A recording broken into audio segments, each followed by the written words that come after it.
सध्या विदर्भात उष्णतेची लाट पाहायला मिळत आहे आणि त्यामुळे तापमानात जे आहे ते विदर्भातल्या जिल्ह्यांमध्ये मोठ्या प्रमाणावर वाढ झालेली आहे।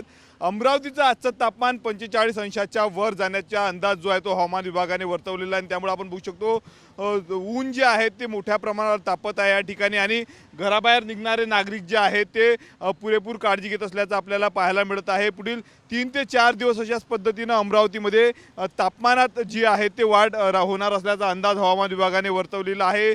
दुपारच्या वेळेची जी आहे ती रस्त्यावरची गर्दी जी आहे ती ओसरलेली आहे। दुसरीकडे जर आपण पाहिलं तर मोठ्या प्रमाणावर रुग्णांचं प्रमाण जे आहे ते रुग्णालयात वाढलेलं आहे। थंड पेयाला जर आपण पाहिलं तर मागणी या ठिकाणी आपल्याला पाहायला मिळत आहेत। ग्राहकांची गर्दी जी आहे ती थंड पेय घेण्यासाठी झालेली आहे।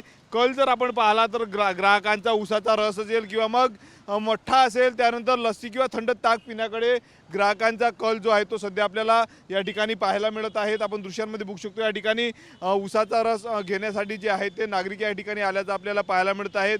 एकंदरीत जर आपण पाहिलं तर पुढील काही दिवस अशाच पद्धतीनं विदर्भामध्ये जे आहे ते तापमान वाढीचा अंदाज हवामान विभागाने वर्तवलेला आहे। काल देखील अमरावतीचं तापमान 45 अंशाच्या जवळपास पोहोचलं। तर आज जर आपण पाहिलं तर आकडा जो आहे तो आणखी 45 अंशाच्या वर तापमान जाणार असल्याचा अंदाज जर आपण पाहिलं तर एकंदरीत हवामान विभागाने वर्तवलेला आहे। कॅमेरामन निकेत दहातोंडेसह मी स्वप्नील उमप, TV9 मराठी, अमरावती।